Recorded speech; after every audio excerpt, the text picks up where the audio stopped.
You can see my big four ain't looking so big. Jeff's got a little list here.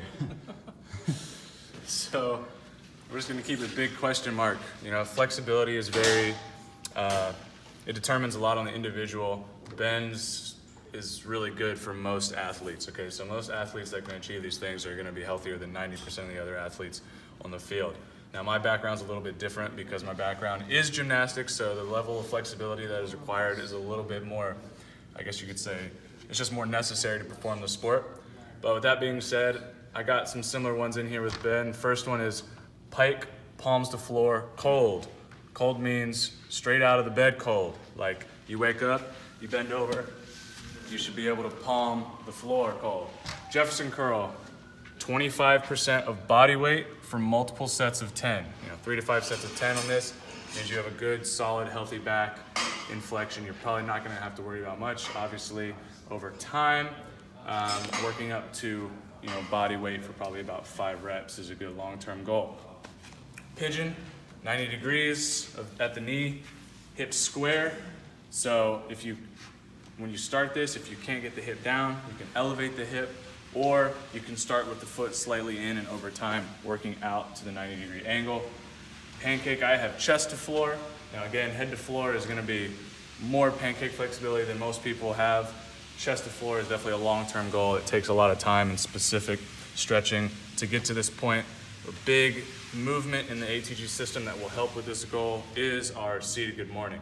So as long as you're working on seated good morning, enjoying your pancake stretching, just gotta give it time, you'll get there. Couch stretch, same as Ben, shin and back, upper back on the wall, making sure that the glute is extended and engaged. So the one thing that I've noticed is a lot of people have a relaxed hip when they do the couch stretch. So you want to make sure that you engage the glute to really make sure you get full extension of the hip, getting the quad and the psoas.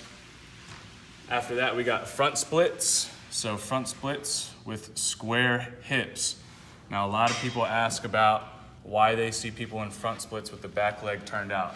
It's very simple. Because they don't have a flexible psoas, they turn the hip out and use the flexibility of the adductor to make up for the lack of flexibility they have in the psoas.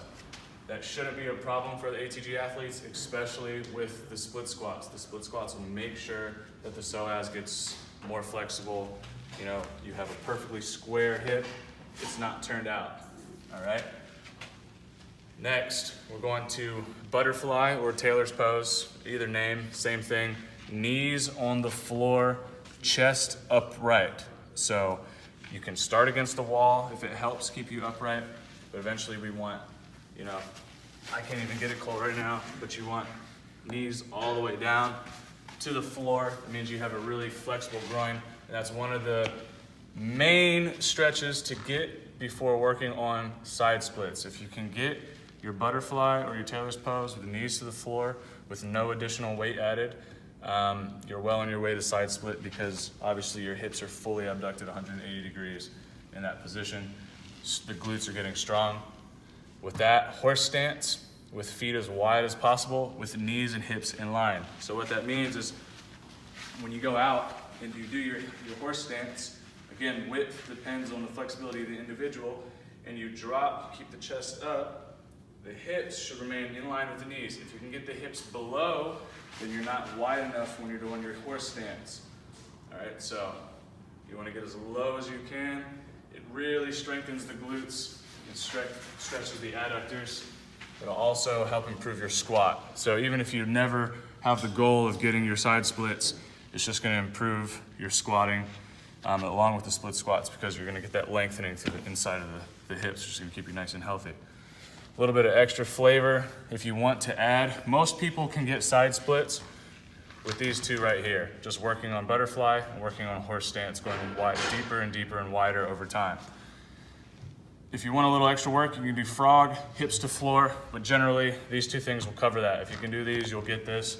So it's up to you if you just want to add a little bit of extra work in there. Then we have the thoracic bridge or the wheel pose.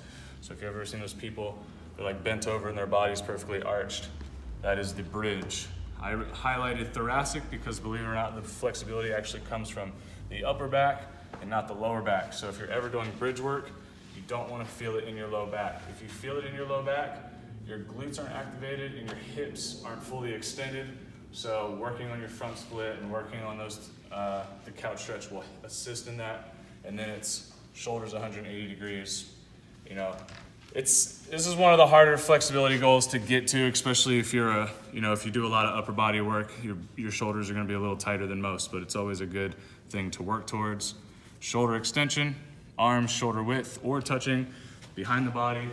That's seated. So, you should be able to get the hands touching.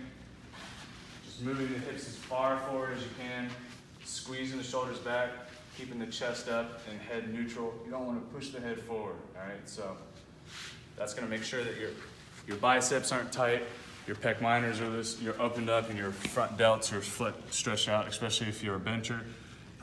Chances are you're going to be really tight in this range, so it's always good to stretch out. It's also going to make you better rows. And then of course, ankles, plantar fascia and tibialis stretch, which are already in the ATG system. It's always good to start a lower body stretching with these two things. Most of us compete. We have cleats or shoes or weightlifting shoes, or we wear shoes all day long. Our feet get tight, our ankles get tight, and they get weak. So these two things will help stretch it out. So that is my kind of primary list of stretches that I work on. If you're looking for a little extra flexibility outside of, you feel like you've mastered these and you really want to start working on your splits, these are definitely some good splits. So, we have pike, Jefferson curl, hamstring, pigeon is glutes, pancake is hamstring, couch stretch is quads and hip flexors, front splits, both hamstrings, quads, and hip flexors. Butterfly Taylor's pose is groin, horse stance is groin, frog's groin, thoracic bridge is shoulders, shoulder extension is shoulders, and then we have our ankles. Challenge accepted. But seriously, guys, I really just made this one to give you, and these are all stretches I got from Jeff.